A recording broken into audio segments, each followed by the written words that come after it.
Chloramines and health, of course, is very important to everyone. And I understand that you have learned more about that. Yes, I'd like to really emphasize the health issues. Now, because of what I deal with on our water board, different infrastructure situations, sometimes I don't emphasize enough the health issues that arise from chloramine usage. I have several articles here. One is talking about 2 unrelated children in Greenville, North Carolina that were found with extremely high levels of lead in their blood. And that was traced down directly to the cause of chloramines leaching lead out of the solder in the piping. So children are being experienced with high levels of lead because of chloramine. So that is one real big health issue. Another one I just like to touch on from the Vermonters for a Clean Environment.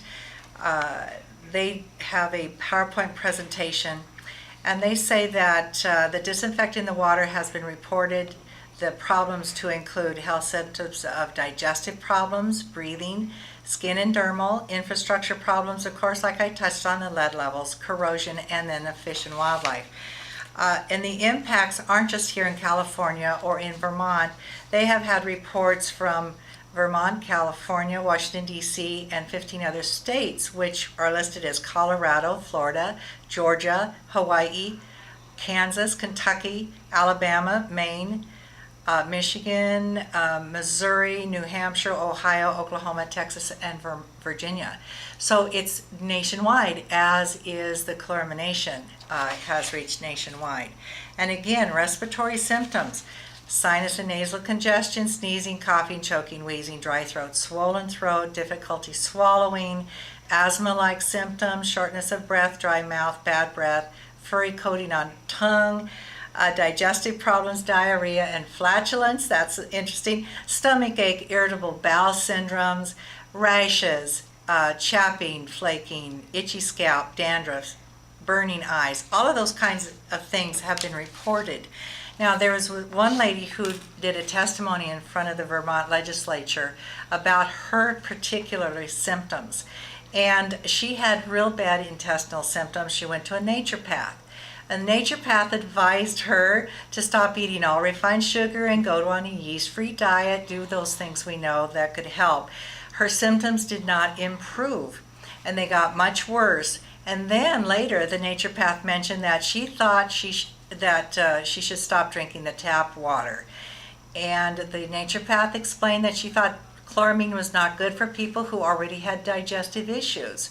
Well, this lady's reaction, she said, I ignored her advice thinking there was no way tap water could make me feel that bad. And this is what we all experience. We trust what's coming out of the faucet. So she went through months and months and months of this. And she said later she was so sick, she almost lost her job. She was unable to garden. Just walking made her dizzy and breathless. So later on in her story, she said, I didn't take my naturopath's suggestion to switch over to bottled water, but when she did, her results were almost immediate. She felt better immediately. Not all of her symptoms went away, but the naturopath again said, well, you've had such a good result from not drinking the chloramine water, stop bathing in it. Well, again, she resisted. She said, well, how could showering affect me? Well, she didn't stop showering in it for a while, and then when she finally did, she had dramatic results again. So by removing herself from the chloramined water under the advice of her naturopath, when she finally took, she got a wonderful recovery. She still has minor little digestive problems that she started with way back at the beginning before this whole adventure. So this is very typical of people who are exposed to chloramines. They don't suspect it. They think, well, it's just me. My mother lived in Portland, Oregon, and they have chloramines in the water supply. And until I learned about chloramines, I didn't put a lot of this together myself. But she always complained of her cracked and bleeding hands. No matter what cream she put on, her hands hurt all the time. The skin of her hands hurt all the time. Well, my mother was a clean freak, and so she washed her hands constantly. She never, ever would have believed if I had told her back then that chloramines was the culprit. She just, this was the water she had been around for all these years, and she just continued. She thought it was her skin. She thought it was her problem, and that it couldn't possibly be something in the water. It was just never broached. I have the same situation. I get real dry skin around chloramines as well.